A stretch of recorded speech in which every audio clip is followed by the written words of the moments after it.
I need to provide some very brief context so the story makes sense.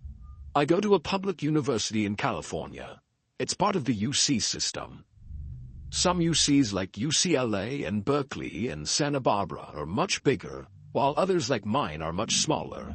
Most of the big ones have their own version of what's known as a dedicated tour day, where all the incoming students go to that respective campus to tour it. But really, it's just an excuse for all the current students to throw crazy all-day parties. Berkeley's is called Cal Day, and Santa Barbara's is called Deltopia, just to give a few examples. Now, my campus is about a 2.5-hour drive from Santa Barbara, but it's sometimes customary for students from other campuses to make the drive to bigger schools for that one day. I've never really been one to party like that, so it was never something I did. But a few months ago, I realized it was my senior year and I'd never get the chance to go again. So when they asked me if I wanted to come with them to Santa Barbara's Deltopia, I decided to say screw it and just went. We drove down that Friday afternoon, the day before all the major festivities.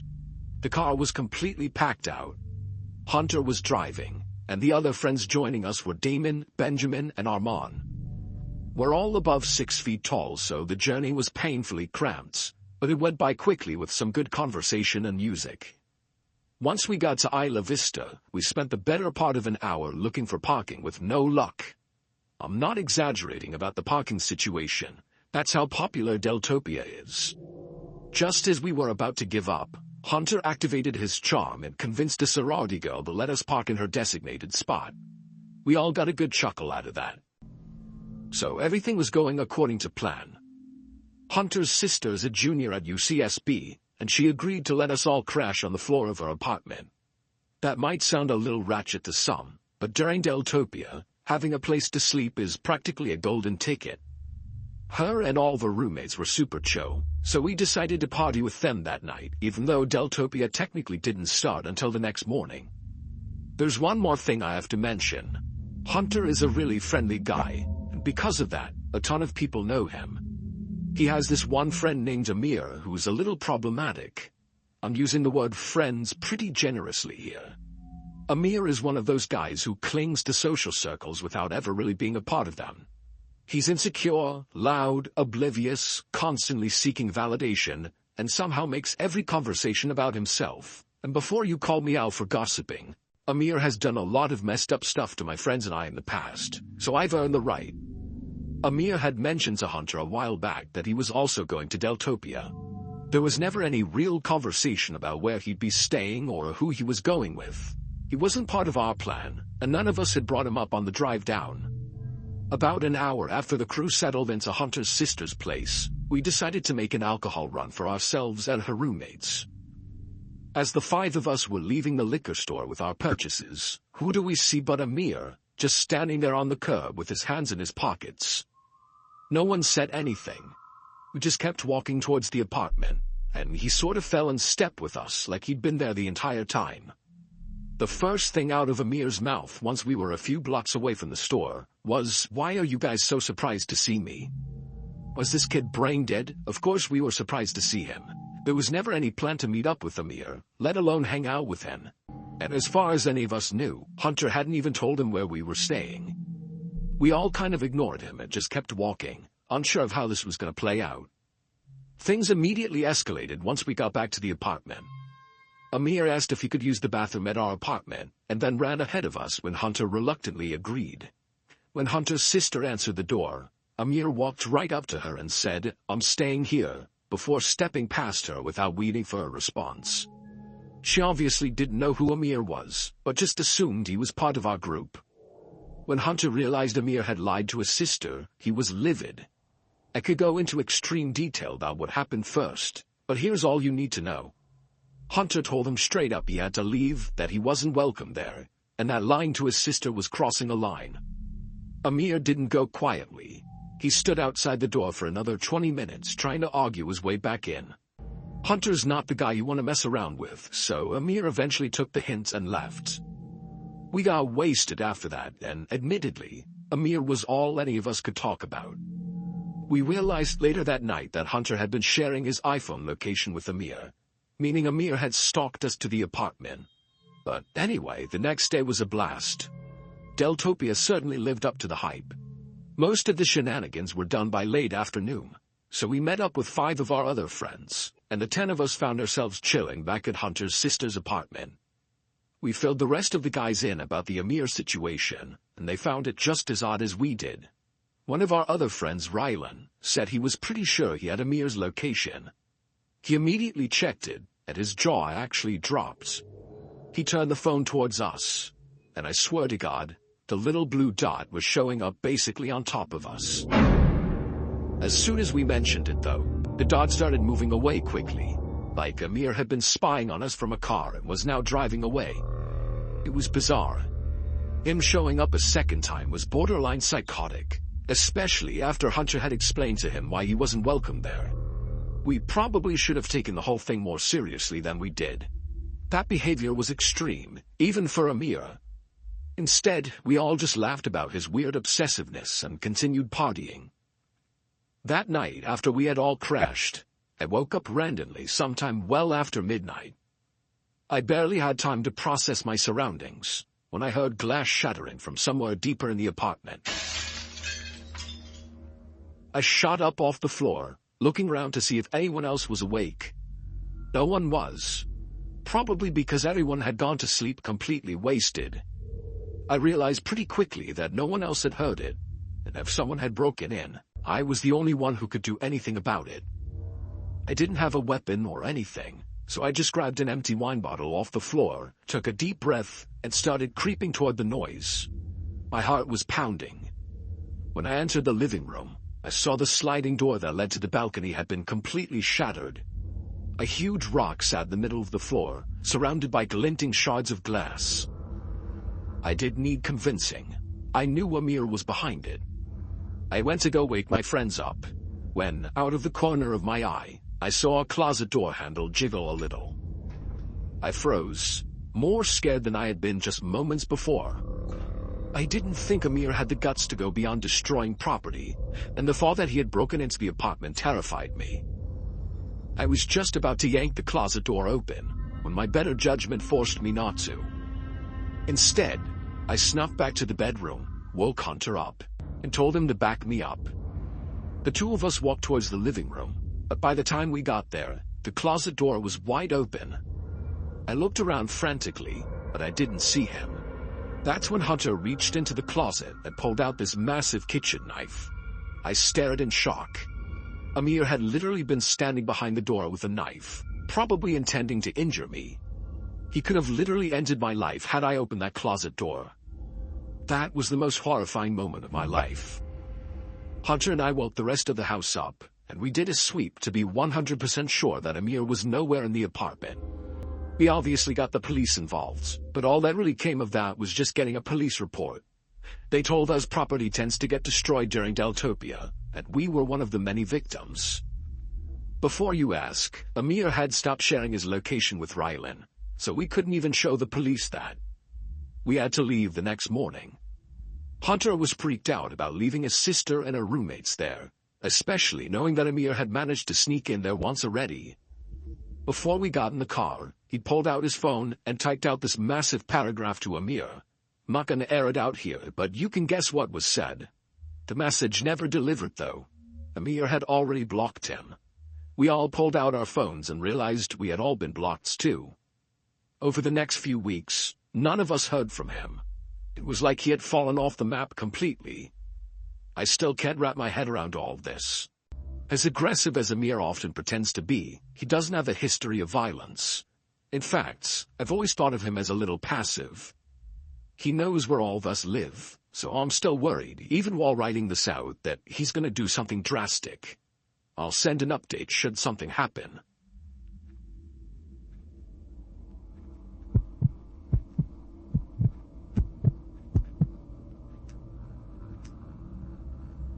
My name is Arthi. This happened a pretty long time ago, but I'd say I still remember about 90% of the details vividly. It was late April 1996. I was fresh out of basic training, and I had just been assigned to an airbase as a communications specialist in San Angelo, Texas. Being stationed in Texas was great for me. I'm originally from Mississippi, and part of the reason I enlisted in the first place was to get as far away from home as possible. I was 24 years old at the time. My closest friends on base were a guy named Seabass and a girl named Kay. I've since lost touch with them, but back then the three of us were inseparable. It was a warm weekend sometime in early April, when Seabass proposed taking a road trip to Austin for the day to experience a change of scenery. Kay and I were also getting sick of the base life monotony, so we agreed. Kay offered to drive, so we packed her SUV with our stuff and hit the road that same afternoon. About an hour into the drive, we were on a mostly empty stretch of highway when Seabass spoke up. He asked us if we had seen the car behind us pull up from the shoulder right after we had passed. I looked back and saw a dark-colored Tahoe or something similar trailing us at a steady distance. I hadn't seen it pull off the shoulder, but being as we were on the highway, it wasn't exactly the weirdest thing. But then Kay changed lanes just to see, and the SUV followed. She did it again a minute later, and again, it mirrored her move. I was confused at first, but then a minute later the SUV put its lights on, and everything made sense. We were getting pulled over by an undercover cop.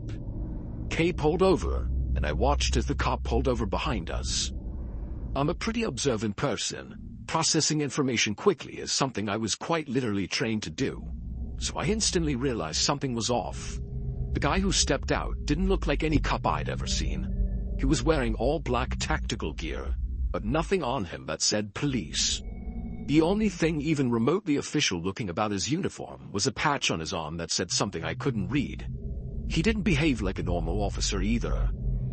Instead of approaching Kay's window, he stood behind the car like he was waiting for something. I watched him a little while longer and realized he wasn't just standing behind the car, but was actively analyzing it. He was looking through the rear window like he was trying to see the stuff we packed. He was also checking out Kay's bumper stickers and her license plate. Seabass and Kay eventually caught on to the officer's strange behavior too, and Seabass rolled his window down before asking the officer if there was a problem. Instead of responding, the officer swiftly walked up to Kay's window and asked for her license and registration. Kay reluctantly gave it to him. He walked back to his vehicle and didn't return for a really long time. The three of us started whispering about how strange this whole encounter was getting, but we weren't sure what to do. After what felt like forever, the guy finally exited his car again, only this time, 2 other men stepped out with him. I could feel my heartbeat ticking up, so I did some focused breathing to keep calm. The original officer walked back up to Kay's window and asked her if her father was in the army or something. Kay asked for clarification, and the officer mentioned the U.S. military bumper sticker on the back of her car. Kay laughed and said that she was the one in the military, then turned to Seabass and I and said, "Them too." The moment Kay mentioned we were all in the military, I noticed a shift. The guy at her window didn't say anything right away, but his body language stiffened. He glanced back at the other 2 men, who were still standing near the rear of the SUV, and then he glanced back at Kay. There was a weird silence for a second, and then he just told Kay that he was letting her off with a warning and to drive more slowly. He handed back Kay's license and turned around without another word. The 3 of them got back in the car, and before Kay could even start her engine, the Tahoe pulled off and sped away. The 3 of us were dumbfounded. Seabass couldn't stop talking about how those guys weren't real officers. They would have done something shady had we all been civilians. There really wasn't much more we could do, so Kay just got back on the highway. Austin was actually a really good time, and by the time we got back to base, we had all but forgotten about the stop.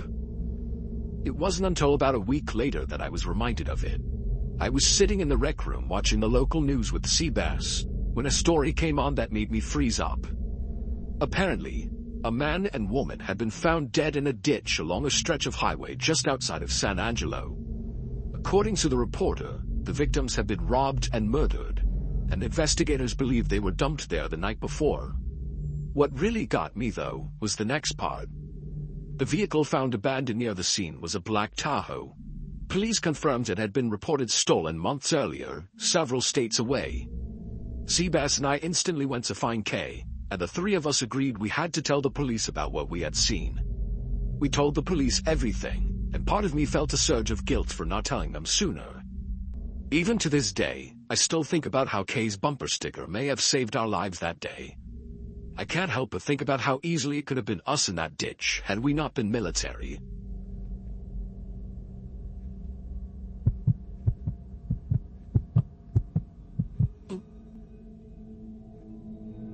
I've always been a really private person. That's part of the reason I've waited so long to put the story out there. I can't think of many worse things than the story getting traced back to me somehow.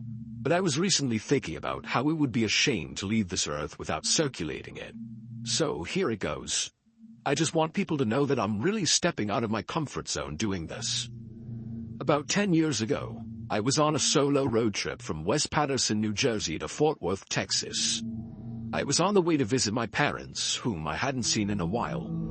I'd moved out of Fort Worth years earlier and hadn't been back much since, so this trip felt overdue. Somewhere in the middle of nowhere, maybe Arkansas or the edge of Oklahoma, I can't really remember exactly, my car started acting up. I tried to ignore it for a while, but eventually, I had no choice but to pull over. There wasn't much around, just trees, open field, and a long empty road behind me. I popped the hood and started poking around, pretending I knew what I was doing. I didn't. I was just sort of killing time, but I didn't want to admit that I was basically helpless. I figured I'd poke around for a bit, and once that failed, I'd call AAA. I didn't actually have AAA, so I was really pissed because I knew they'd charge me an arm and a leg. A few minutes later, though, I heard a car pulling up behind me. It was a nondescript, white pickup truck. I remembered noting to myself that it didn't have a front plate, or at least not one I could see. The driver's door opened and a man stepped out. If I had to guess, I'd say he was in his mid-30s, maybe a little older, but worn down in a way that made him seem older than he probably was. He had curly hair and a long, uneven beard that looked like it hadn't been trimmed in years. He seemed like the kind of guy you could tell worked with his hands a lot, if that makes any sense. He honestly kind of looked like an older version of me. Same build, same height, same hair color, just a bit less well-groomed than I am. He walked over slowly, giving my car a once-over as he approached. He didn't ask if I needed help so much as assume it. Before I even said anything, he was already leaning over the engine like he knew what he was doing. I spoke up and told him what happened, then thanked him for stopping to help me. He told me he was a mechanic, and based on how quickly he got to work, I didn't question it. I was already thinking about how I could repay him for the help, when he said something that kind of surprised me. After a minute or two of fiddling, he stepped back and gave the engine a look that didn't exactly inspire confidence. He muttered something about needing a compression tester. Apparently, without it, the car wasn't going to start no matter what. Then he glanced over to his truck and said his friend, another mechanic, might be able to bring one over. I honestly had no idea what the part even was that he was talking about, but he seemed genuine, so I believed him. I thanked him again, and he pulled out his phone, presumably to call his buddy. He froze up for a few seconds while looking at his phone screen, and then put his phone back in his pocket, saying it was dead. He then asked if he could borrow mine to make the call. I didn't even think twice about it. I pulled my phone out of my pocket and handed it to him without a second thought. He took it with one hand, and then, almost in the same motion, he reached into his jacket with the other and pulled out a gun. I instantly knew what was about to happen. He didn't say much, just told me to sit down on the shoulder and not try anything stupid. His voice didn't shake. He'd clearly done something like this before, or at least thought about it enough for it to seem practiced. I did what he said. The whole thing felt strangely calm, like we were both just going through something totally normal.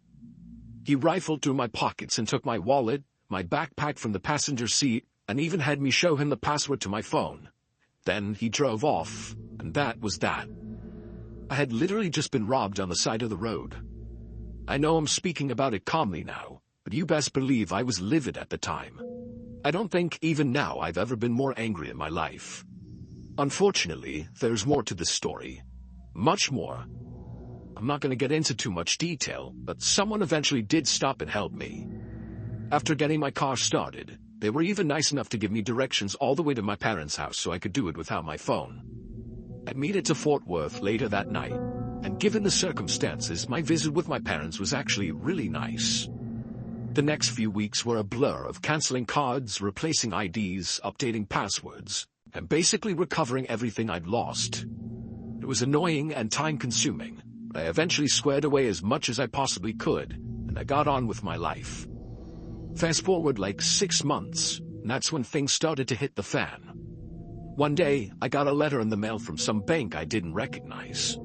It was addressed to me, thanking me for opening a new line of credit. I figured it was a scam at first or just some kind of junk mail. But then another one came. This time from Best Buy, with a card I'd supposedly opened and already racked up over $1,000 on. The charges were all from a random town in Tennessee. At first I was more confused than anything, but that's when it hit me. I had forgotten until that exact moment that my social security card was likely in my wallet when I had gotten robbed. And now, the guy who had robbed me had everything he needed to become me. The next month of my life was a living hell. My credit report was a mess. Hard inquiries, new cards, balances I didn't spend. It felt like every day there was something new.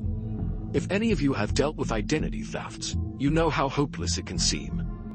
I filed a report with the FTC, placed a fraud alert on all 3 credit bureaus, and even froze my credit.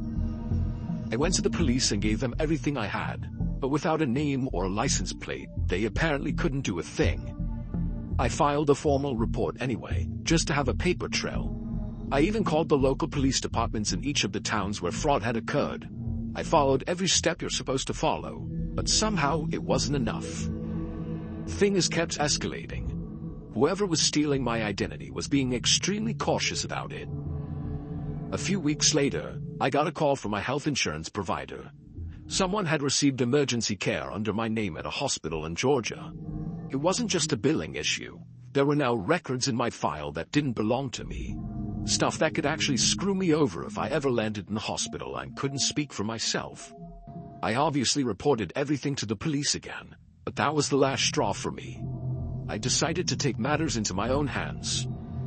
From then on, I transformed my whole lifestyle and spent every ounce of my free time trying to track down the perpetrator myself. I set up Google alerts for my name and any recent cities tied to the fraud. I checked my credit report constantly. I scanned forums and dug through social media. I did everything I could think of. One night on a whim, I decided to start checking Craigslist. I focused on cities tied to the fraud, places where charges had shown up from or mail had come from. After looking around for a while, something caught my eye. It was a posting from Jackson, Tennessee. The listing was for a bunch of used power tools and some other miscellaneous items. I wasn't sure why it stood out to me so much, but the longer I looked, the more familiar it seemed. And then it clicked. Everything listed matched up perfectly with some of the things that had been charged to that Best Buy card. I sat there for a while, unsure what to do. Eventually, I responded to the listing, saying I was interested in a couple of the items and asked if they were still available. I debated trying to attach a tracker link or something clever, but I didn't want to spook whoever it was. If it was him, and he got even a hint that someone was onto him, he'd vanish. So I kept it simple. To my surprise, it didn't seem like the guy was onto me at all. After exchanging some emails over the next few days, he gave me a time and a public place to meet, and he told me to bring cash. The meeting was supposed to be the next day. I debated driving all the way to Tennessee myself, but I couldn't bring myself to. There's no telling what I would have done to that guy had I seen him in person the second time. So instead, I called the police department in Jackson to see if they remembered my case. They did, and I basically pleaded with them to help me out.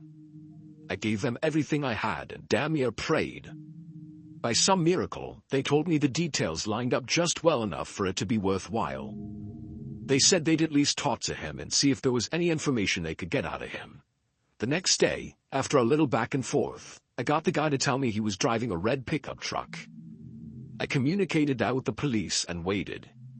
After legitimately several hours, they called me.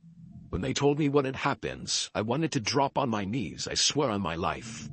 The officer told me that as soon as the guy spotted the patrol cars near the meetup spot, he immediately sped out of the lot. He didn't even try to play it cool. That alone was enough to raise red flags, so they followed him. Not long after, the guy ended up losing control of his truck and crashing into a ditch. It wasn't a major accident, but it was enough to get officers legally involved beyond just a casual questioning. According to them, he was a total wreck, visibly shaken, panicking, talking in circles, you get it. As soon as they even mentioned the Best Buy items, he folded. He admitted he didn't know where the stuff had come from, that it wasn't his, and that a friend had given it to him, and he had independently decided to resell it. It could not have been more perfect.